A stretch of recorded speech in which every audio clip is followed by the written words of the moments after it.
Incendio in zona industriale a Cendrole di Riese, completamente distrutto una fabbrica di mobili per arredo bagno, a rischio una quarantina di posti di lavoro. Una densa nube nera visibile a diversi chilometri di distanza, paura a Riese per un possibile rischio inquinamento, sul posto anche il sindaco Guidolin, all'avvertimento ai cittadini, tenete porte e finestre chiuse. Operazione dei carabinieri di Crotone contro l''ndrangheta in tutta Italia, scoperte infiltrazioni mafiose anche in Veneto, tra gli arrestati anche il presidente del Mogliano Calcio Marco Gaiba. Pederoba, comune in balia di una baby gang, la banda da 2 mesi responsabile di una serie di atti vandalici, l'ultimo ai danni del presepe degli Alpini, il sindaco Turato, tolleranza zero. Il caso della scuola elementare di Venturali che il comune di Villorba vuole chiudere, i genitori hanno strappato un altro anno di apertura del plesso, ma dall'autunno 2019 i bimbi saranno trasferiti altrove. Anziana cade malamente al museo di Santa Caterina, la 77enne riporta diversi traumi, dopo un anno nessuno si è preso la responsabilità, dice la donna pronta a denunciare. È diventato virale in pochi giorni il video di una band trevigiana pubblicato su Facebook e YouTube, protagonista Santa Claus che cerca un lavoro delusa dalla crisi del Natale.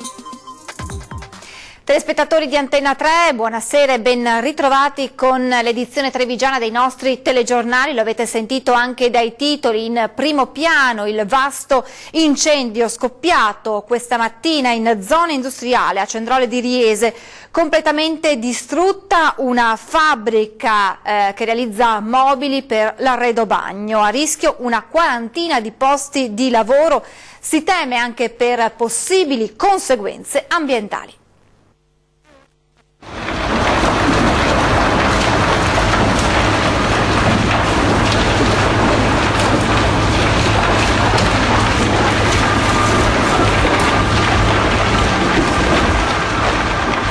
Ha preso fuoco la parte di produzione e in mezz'ora è venuto giù tutta la parte, tutto lo stabilimento. Le prime parole del sindaco di Riese davanti al rogo che oggi pomeriggio ha completamente distrutto la Mil 2, fabbrica di arredo bagno di via Balegante in zona industriale a Cendrole, praticamente a ridosso del santuario di Papa Pio X. Il fuoco ha iniziato a propagarsi durante la pausa pranzo, quando in fabbrica non c'era nessuno, e quando i primi a rientrare si sono accorti del fumo che stava uscendo da più parti, non c'era già più nulla da fare. Fiamme altissime, innescate dal legno e dal materiale plastico presente all'interno, fermate da queste immagini dell'elicottero del SUEM, immagini che descrivono da sole l'entità del rogo al quale hanno assistito impotenti i proprietari e la quarantina di operai impiegati che ora temono per i loro posti di lavoro. Immediatamente sono scattati i soccorsi con decine di squadre di vigili del fuoco da tutto il Trevigiano e dal Vicentino. Presente anche un mezzo speciale per l'utilizzo di schiuma per spegnere le fiamme nell'area destinata alle materie plastiche.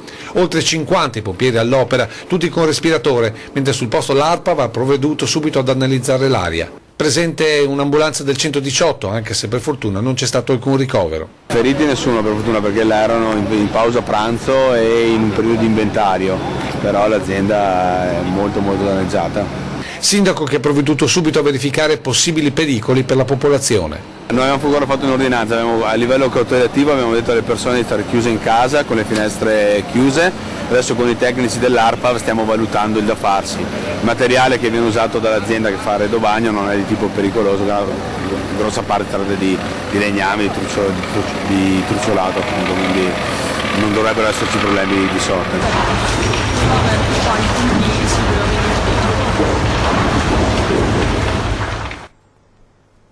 Operazione dei carabinieri di Crotone contro l''ndrangheta, scoperte infiltrazioni mafiose anche in Veneto. Agli arresti domiciliari un 55enne di Mogliano Veneto, Marco Gaiba, presidente del Mogliano Calcio. Aveva ramificazioni anche in Veneto la cosca Farao Marincola, una delle più potenti della Calabria, sulle cui attività criminali si sono concentrate le indagini dei carabinieri del Rosso del comando provinciale di Crotone. L'operazione denominata Stige contro l''ndrangheta ha portato a 169 arresti, eseguiti dalle prime ore di questa mattina in diverse regioni italiane e in Germania. Le indagini hanno portato alla luce infiltrazioni mafiose in diversi settori economici e imprenditoriali, sia nel nostro paese che oltre confine, circostanza che ha consentito alla cosca di strutturarsi come una vera e propria holding criminale capace di gestire affari per milioni di euro.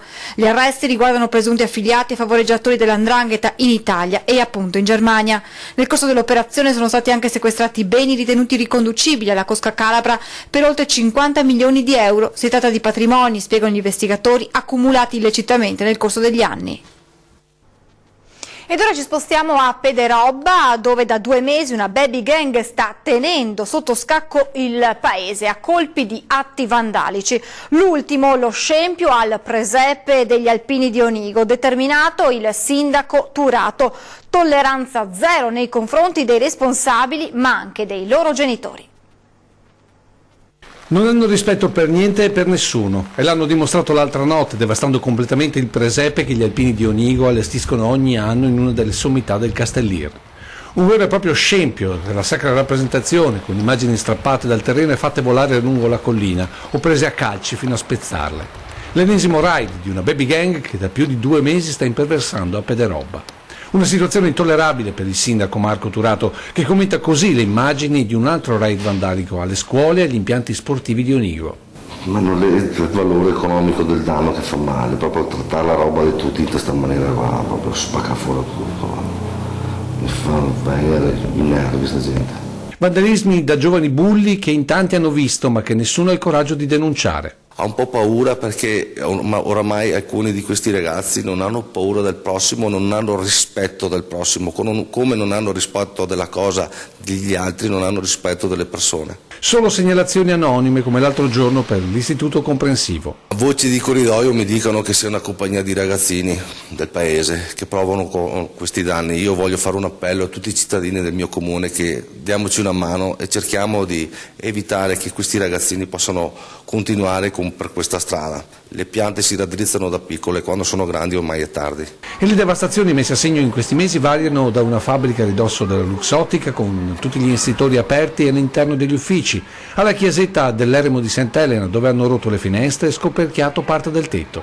E l'altra sera forse il gesto di scherno più efferato, perché rivolto ad un presepe e agli alpini. Un atto che fa dire al sindaco: la goccia ha fatto traboccare il vaso, per cui adesso non mi fermo. Come diceva un mio vecchio predecessore, tolleranza 00. E non solo nei confronti dei minorenni, ma anche dei loro genitori. Io mi sono già confrontato con le forze dell'ordine, alle quali ho già fatto un esposto, e continuerò per questa strada perché sono stanco di rincorrere questi ragazzini che si divertono a distruggere la cosa di tutti, anche la loro. Una donna è stata denunciata dai carabinieri per aver aggredito con un bicchiere una cameriera. È accaduto in un'osteria di Sernaglia della Battaglia. Colpita più volte in pieno volto con un bicchiere, vittima dell'aggressione una cameriera 40enne di Conegliano che lavora in un'osteria di Sernaglia della Battaglia. Il tutto si consuma proprio all'interno del locale, ieri pomeriggio, intorno alle 15:30, quando entra una donna, 47 anni, di professione giostraia. Cosa accada nei minuti successivi al momento non è stato possibile ricostruirlo. Quello che è certo è che la 47enne all'improvviso si scaglia contro la cameriera. In mano stringe un bicchiere che usa per colpire ripetutamente la barista in pieno viso. La 40enne riporta qualche lieve ferita. Gli altri avventori dell'osteria presenti in quel momento chiamano i carabinieri di Pieve di Soligo, che in pochi minuti raggiungono il luogo e bloccano la 47enne, che viene denunciata a piede libero per lesioni personali.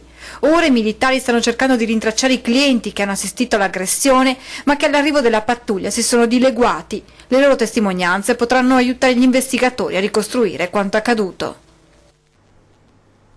Un ex operatore sanitario dell'USL 2 a processo per aver rubato il portafoglio di un cardiochirurgo mentre questo si trovava in sala operatoria. Derubato mentre si trova in sala operatoria per un intervento, è accaduto ad un cardiochirurgo del Cafoncello di Treviso che al termine di un'operazione è stato contattato dalla sua banca che lo informava che qualcuno aveva tentato ripetutamente di effettuare dei prelievi con il suo bancomat, non riuscendo però a digitare il codice PIN corretto. Immediata la denuncia alla polizia, che ha ricostruito i fatti visionando le immagini delle telecamere di videosorveglianza dell'istituto di credito e incrociandole con le presenze degli operatori sanitari in servizio nel giorno in cui è avvenuto il furto del portafoglio del cardiochirurgo. Per gli agenti è stato semplice risalire al presunto responsabile. Si tratta di un 43enne che all'epoca dei fatti, siamo nell'ottobre del 2015, lavorava nel nosocomio trevigiano e che per le mansioni svolte aveva libero accesso ai locali in cui i medici si cambiavano. Ora, per l'operatore sanitario per il quale è scattata la denuncia, è iniziato il processo. Voltiamo pagina per parlare del caso della scuola elementare di Venturali che il comune di Villorba vuole chiudere. I genitori hanno strappato un altro anno di apertura del plesso, ma dall'autunno del 2019 i bambini saranno trasferiti altrove. Scuola aperta ancora per 1 anno e mezzo, poi stop. Insensato, oltre che antieconomico per il comune, mantenere nel territorio 6 plessi con una sola sezione ciascuno. Il municipio e il confronto tra la giunta di Villorba e i genitori degli alunni di Venturali che hanno chiesto del tempo per cercare di sventare la definitiva chiusura. C'è un impegno serio a dire ok, se entro 1 anno non abbiamo nessuna soluzione, affrontiamo il problema seriamente insieme, nessun problema da questo punto di vista. Però dateci il tempo di provare a salvare la nostra scuola.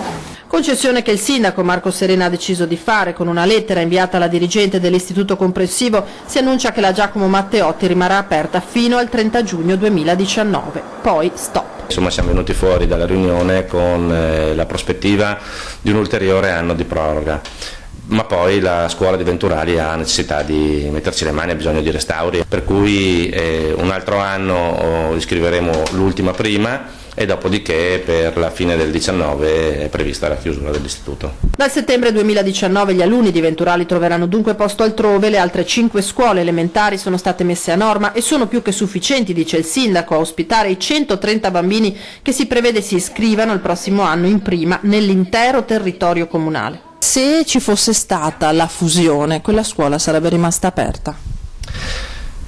È un capitolo che è chiuso e che avrebbe potuto portare degli scenari completamente diversi. Non è stato capito e oggi è inutile piangere sul latte versato. Ed ora quanto accaduto ad un'anziana di Treviso incorsa in una rovinosa caduta al museo di Santa Caterina più di 1 anno fa per un gradino non segnalato, di cui incidente di cui ora nessuno si prende la responsabilità. Ho passato un'estate infernale, veramente. È inciampata in un gradino non segnalato in un tratto buio del chiostro del museo di Santa Caterina a Treviso. Era il 24 novembre 2016. Da allora Giuseppina Scaranto, anziana residente in via Foscari, non si è più ripresa. Era andata a una conferenza sui farmaci. Prima di andare a casa ho pensato ad andare ai bagni e così ho fatto. Rientrando, facendo la parte del chiostro che dai bagni porta verso l'uscita, a un certo punto c'è un gradino che non si vede e io ho fatto un volo, ho planato come fosse un aereo. Per salvarmi il viso, molto probabilmente un istinto, ho buttato avanti le braccia, le mani, eccetera. A soccorrerla un'addetta alla mostra che Linea d'Ombra aveva in corso sull'impressionismo. Mentre mi rialzavo mi ha detto: oh, signora, mamma mia, dice, non si preoccupi, però dice guardi che qua non è la prima che lei cade. Una signora prima di lei, non so quanto tempo fa, insomma sia stato, si è rotta il naso, ha battuto. Una settimana ferma a casa per i dolori ai polsi, alle spalle, poi la segnalazione del fatto all'URP di Cassugana e la doppia battaglia di Giuseppina per far mettere in sicurezza quel gradino innanzitutto, ma il comune finora ha fatto ben poco. L'assessore aveva detto si può mettere un fanale quella, non che skate. Ma io sono rimasta e gli ho detto anche, guardi che se vuole lo compro io, basta che lo mettiate su voi. Ma è una risposta da dare questa? E poi per avere giustizia le serve la testimonianza della ragazza che quella sera l'ha aiutata a rialzarsi per provare di essere inciampata. Ingenuamente non è andata a farsi refertare, ma la caduta le ha provocato anche una grave infiammazione alla gamba che finora nessuna assicurazione ha coperto. A me risulta anche che chi allestisce una mostra debba rispondere insieme in questo caso anche al comune, e se no io faccio veramente causa. Una carenza ce l'hanno qua sia Linea d'Ombra e sia il comune, almeno il risarcimento delle spese, almeno. Se anche voi avete problemi di servizi che volete segnalarci, fatelo, perché ritorna alla nostra rubrica Lo dico ad antenna. Le vostre segnalazioni potete inviarle via SMS o WhatsApp al 351 1755 340, via mail a redazione@antenna3.it oppure lasciando un messaggio in segreteria telefonica allo 0422 02 30898. In funzione da ieri a Treviso le nuove bodycam in dotazione ai vigili urbani, già 2 le violazioni documentate.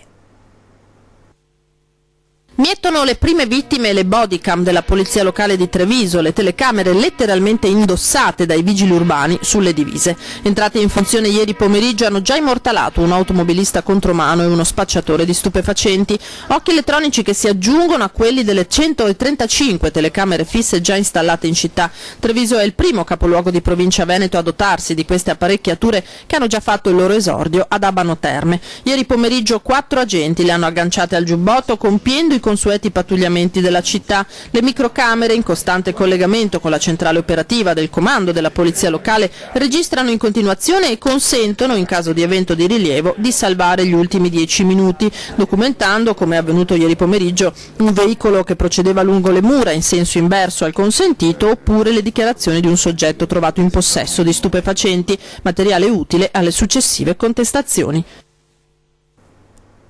Ci fermiamo adesso per qualche minuto di pubblicità, restate con noi, a tra poco. Rieccoci in diretta, nuovo slancio al commissariato di polizia di Conegliano, è quello che intende imprimere il questore con il cambio alla dirigenza, novità anche all'ufficio volanti della questura di Treviso. Riportare il commissariato di polizia al centro del sistema sicurezza di Conegliano, è con questo obiettivo che Massimo Livotto lascia la dirigenza della squadra volanti della questura per andare a guidare l'ufficio di via Maggiore Piovesana. Cercheremo di adottare quello che il cittadino forse si aspetta, cioè un controllo del territorio e una presenza sul territorio che il commissariato di pubblica sicurezza è destinato per legge ad avere. Oggi abbiamo avuto un incontro con il sindaco e su questa tematica siamo rimasti sicuramente in sintonia. L'incarico di riportare il commissariato di Conegliano al centro del sistema sicurezza per quanto riguarda quella realtà territoriale. Alle volanti il 28enne cagliaritano Marco Masia, reduce dal corso di formazione della Polizia di Stato, ha il suo primo incarico da dirigente. Un bocca al lupo al nuovo collega che è arrivato e che ha questa pesante eredità. Un'importante eredità, un bellissimo ufficio e cercheremo ovviamente di ripagare l'importante fiducia che mi è stata data dal signor Questore in sede di assegnazione. La politica adesso con la questione dei 14 milioni destinati dal governo ai quartieri di Treviso, ebbene quei soldi rischiano di non arrivare per un problema burocratico. Il sindaco Manildo sta lavorando per risolvere la questione. Da Cassugarna fanno sapere come gli uffici e lo stesso primo cittadino siano impegnati perché i 14 milioni ottenuti dal governo grazie al bando delle periferie e destinati ai quartieri di Treviso arrivino nonostante la burocrazia. Quei soldi infatti rischiano di non lasciare mai Roma dopo che la ditta, arrivata seconda alla gara di assegnazione dei lavori, ha presentato ricorso al TAR. E tenendo conto dei tempi tecnici del Tribunale amministrativo e visto che il bando prevede la presentazione dei progetti entro febbraio, il rischio che quei milioni non arrivino mai nelle casse municipali si fa sempre più concreto. È il classico esempio di burocrazia che uccide il paese e mette a dura prova a far partire opere pubbliche a vantaggio dei cittadini, ha dichiarato il sindaco Manildo. Qui si rischia, ha aggiunto il primo cittadino, di veder naufragare tutto per una disputa tra ordini. E dall'opposizione non mancano le critiche per un annuncio, spiegano, fatto prima che i soldi fossero materialmente arrivati. Ha cercato una sorta di strumentalizzazione di questi denari per la prossima campagna elettorale, non avendo messo da parte nel tempo le dovute risorse da destinare alle periferie e mettendosi nelle mani di un governo amico che poi alla fine, ad oggi, risulta che i soldi non sono ancora arrivati. La speranza comunque da entrambe le parti è che alla fine quei 14 milioni arrivino per il bene dei quartieri. Io mi auguro comunque che questi soldi arrivino per le nostre periferie, per i nostri quartieri, anche perché il 90% delle persone che pagano i tributi sono persone che risiedono nelle periferie. Un confronto tra due medici con opinioni diverse sul delicato tema delle vaccinazioni in programma sabato 13 gennaio a Mogliano, un'occasione di approfondimento per la cittadinanza, appuntamento a cui l'amministrazione comunale moglianese ha dato il proprio patrocinio. Ma appena è stata resa nota la notizia sono scoppiate le polemiche, al punto che si è reso necessario un secondo comunicato stampa del comune nel quale si precisa che, pur essendo ovviamente a favore dell'obbligo vaccinale, l'amministrazione di Mogliano ha ritenuto opportuno favorire favorire un'opportunità di informazione sugli aspetti medico-scientifici delle vaccinazioni, mettendo a confronto due medici che hanno opinioni diverse sulla materia, perché è convinta, sempre l'amministrazione, che una maggiore conoscenza degli aspetti legati alla salute dei propri figli possa aiutare i genitori moglianesi ad un più corretto approccio alle vaccinazioni. Voltiamo pagina, Babbo Natale molla tutto e cerca un lavoro, il video di una band trevigiana spopola in rete. Sembrerebbe che Babbo Natale, triste per la perdita dello spirito natalizio, abbia preso la decisione di chiudere la propria fabbrica di regali. Le persone non credono più nel Natale e quindi mi dedicherò ad attività più remunerative, avrebbe dichiarato Babbo Natale.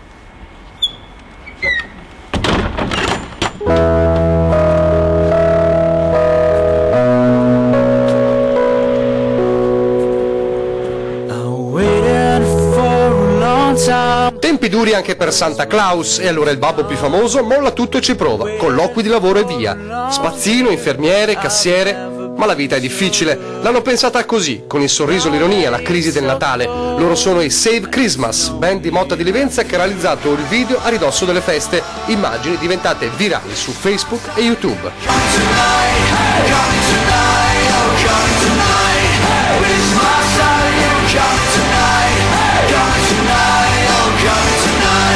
Christmas Are You Coming Tonight, nato dalla fantasia dei 6 giovani musicisti della band trevigiana: Mirko Cester, voce e chitarra, Michele Marcon al basso, Enrico Berti, chitarra, Ilaria Morossi, violino, Guido Morossi, batteria e Marco Tonet, tastiere. Ma niente paura, c'è lieto fine per la fuga di Santa Claus. Babbo Natale viene richiamato a gran voce a fare quel che sa fare meglio. Il Natale è salvo, a colpi di riff di chitarra e basso.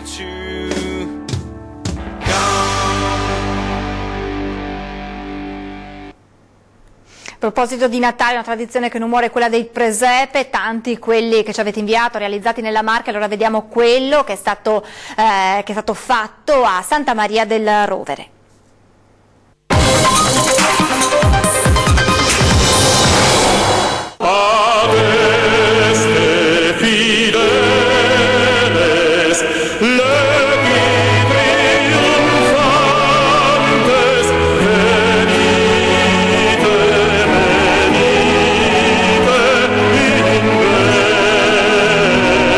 Siamo tornati alle origini e abbiamo rappresentato alcune scene di Palestina, alcuni diorami come la casa di Giuseppe, la loggia con il mercato che ricorda la scacciata dei mercanti dal Tempio,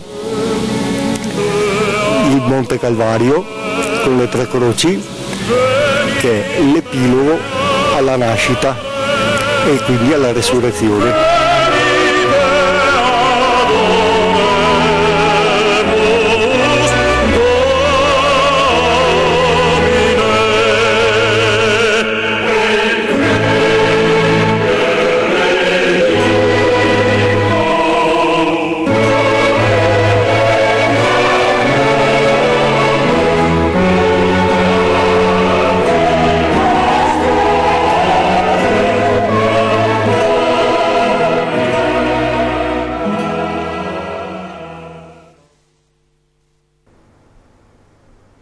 Vi ricordo l'appuntamento con 20 e 10, ospiti in studio il vice sindaco di Treviso Roberto Grigoletto e Simone Scarabel del Movimento 5 Stelle.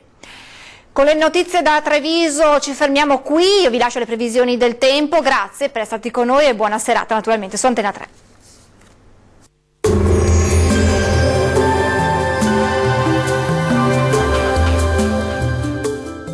Vacilfrutta, Adriatica, la Valle dei Sapori, un nuovo mondo alimentare. Avacil di Breda, Treviso.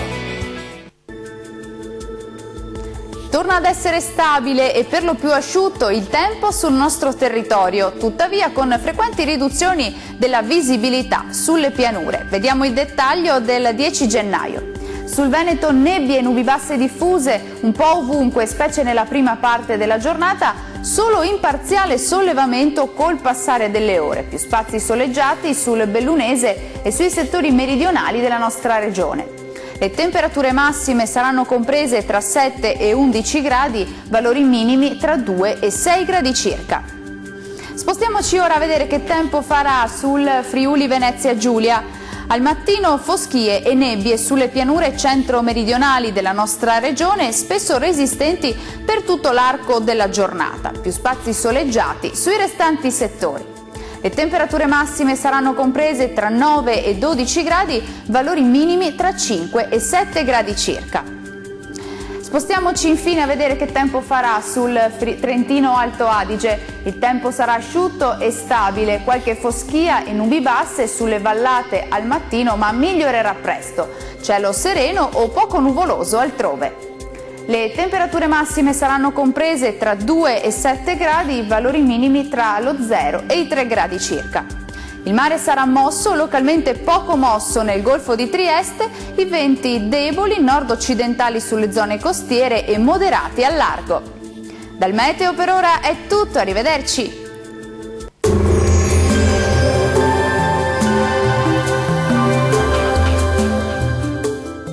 Vacil Frutta, Adriatica, la Valle dei Sapori, un nuovo mondo alimentare. Avacil di Breda, Treviso.